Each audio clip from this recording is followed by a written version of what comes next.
특별히 우리가 사순절 가운데 고난주간을 보내면서 모든 성도들이 이 고난주간에 우리가 회개의 기간으로 정하고 그리고 자신의 이 죄를 돌아보는 그런 기간으로 우리가 삼습니다.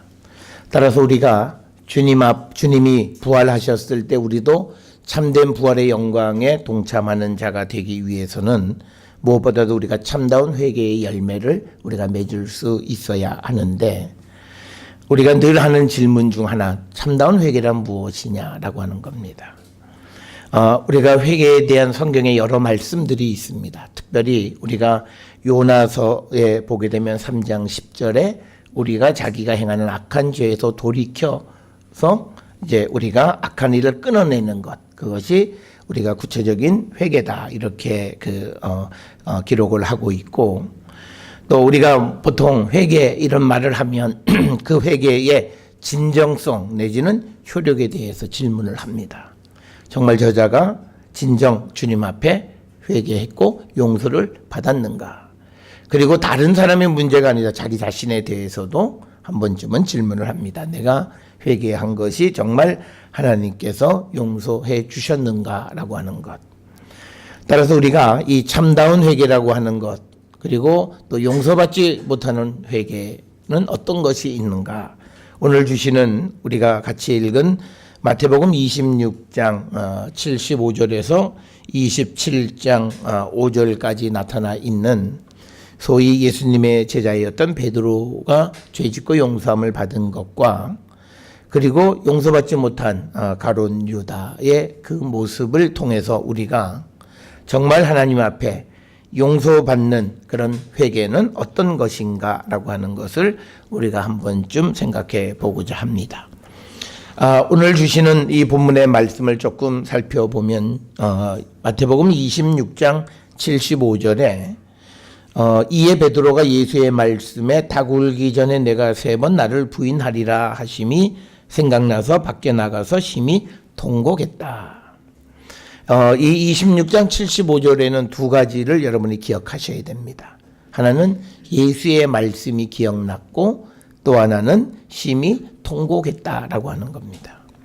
우리가 흔히 이 통곡을 우리가 회개로 보는 건데, 도대체 베드로가 회개하게 된 동력이 뭐냐라고 하는 것, 이유가, 그것은 예수의 말씀에 근거해서 그가 회개했다라고 하는 겁니다.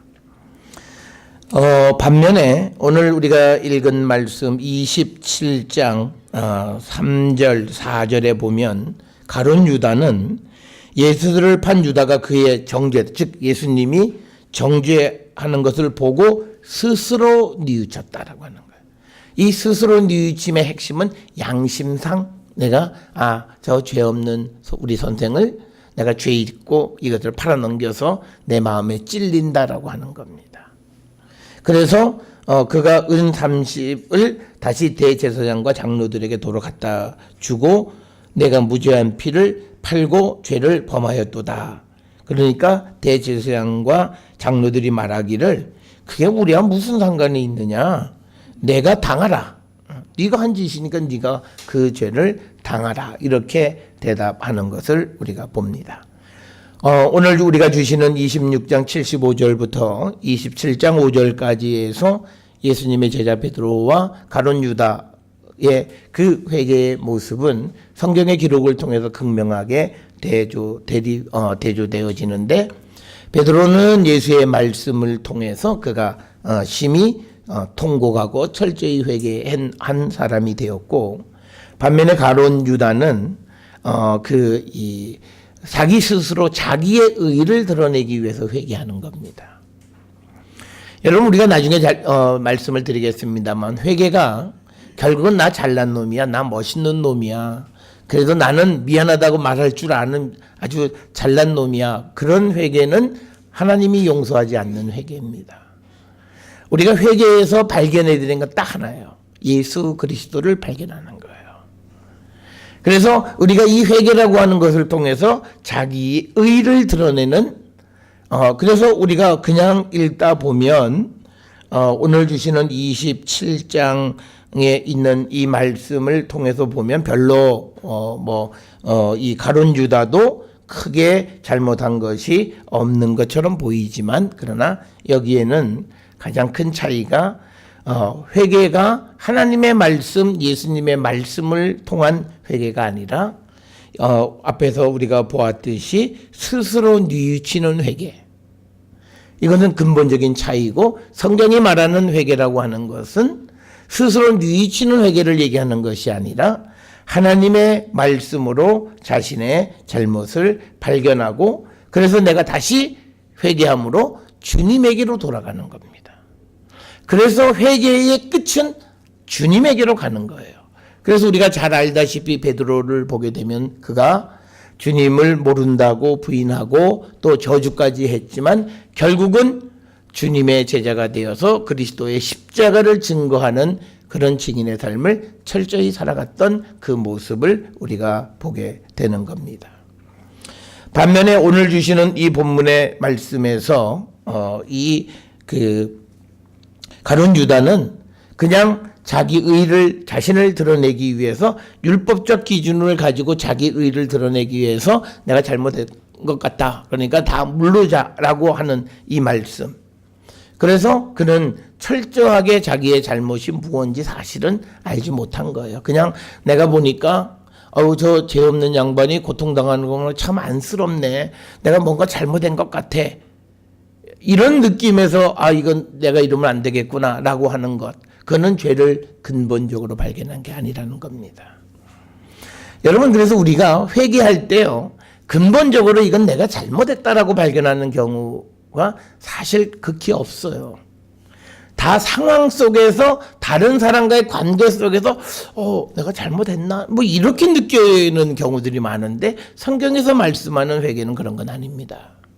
여러분, 우리가 잘 아는 히브리서 4장 12절에 보면 하나님의 말씀은 살아있고 활력이 있어 좌우에 날선 어떤 검보다도 예리해서 영과 혼과 관절과 골수를 찔러 쪼개기까지 하며 우리 마음의 생각과 뜻을 판단한다라고 하는 겁니다. 그래서 우리가 이 히브리서 4장 12절의 말씀에 의하면 하나님의 말씀이 우리 속 깊은 곳에 있는 모든 것을 드러내는 거예요.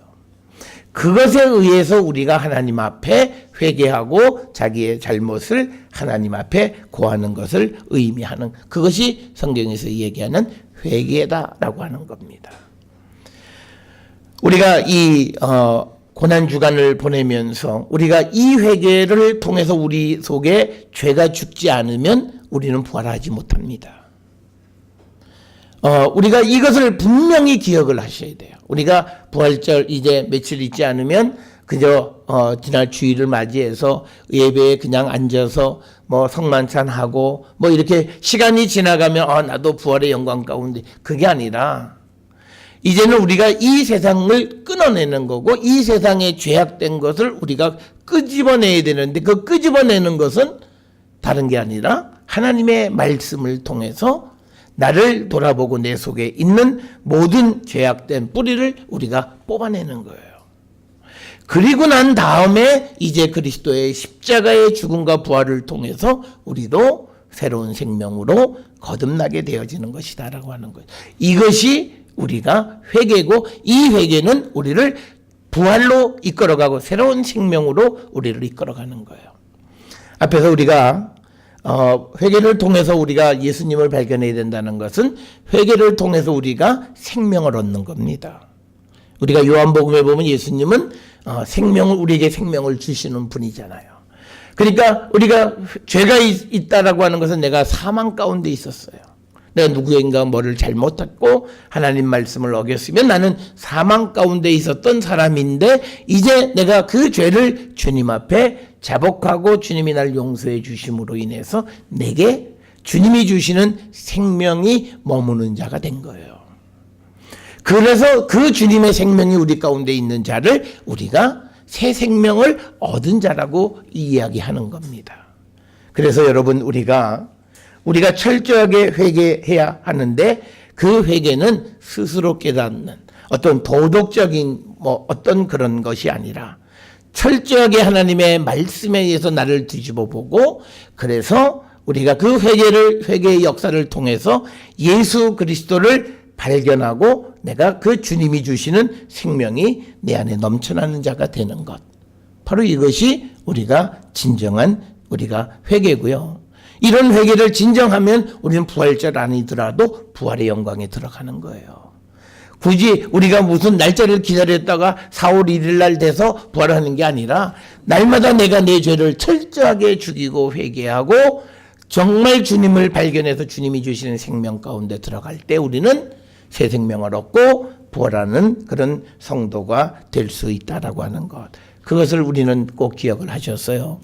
여러분, 이 베드로는 사도행전 4장에 보면 처음에는 그 가야바의 집에서 그 집에서 일하는 여종 하나의 말에 벌벌 떨어서 나 예수하고 같은 배 아니야. 나 예수 몰라. 그래서 사람이 믿지 않으니까 예수님을 저주까지 했던 사람이에요. 그런 그가 어떻게 바뀌어졌냐면 주님이 주시는 생명을 얻은 자가 되니까 사도행전 4장에서는 이제 베드로가 요한과 함께 예수님을 증거하는 자가 되고 어떤 협박이 와도 굴하지 않고 우리가 유명한 말이 있잖아요. 내가 너희의 말을 듣는 것과 하나님 말씀 듣는 것 가운데 어느 것이 더 옳은가 너희들이 스스로 판단해보라. 그러면서 생명의 위협 속에서도 예수를 증언하는 그 삶을 살아가는 새로운 생명을 얻은 겁니다. 이게 우리에게 보여주는 부활의 영광에 간 참으로 회개한 성도의 모습이라고 하는 것을 우리는 늘 기억을 하셔서 저는 우리 모든 성도들이 하나님 말씀으로 우리의 죄가 드러나 자복하고 용서받을 뿐만 아니라 그래서 우리가 예수 그리스도를 통해서 영원한 생명을 얻는 그런 성도가 되어서 우리의 삶이 주님으로 말미암아 더 풍성해지고 더 기쁘고 더 우리가 의미 있는 그런 삶을 살아가는 그런 성도가 된다면 여러분들은 참다운 회개 가운데서 용서받고 부활의 영광 가운데 가는 거룩한 성도가 되어질 것입니다. 우리 모두 주님 앞에 철저히 말씀으로 우리의 가슴을 찢고 우리가 자복하고 용서받아서 하나님의 영광 가운데 가고 새 생명을 얻는 거룩한 백성들이 될 수 있기를 주의 이름으로 축원합니다.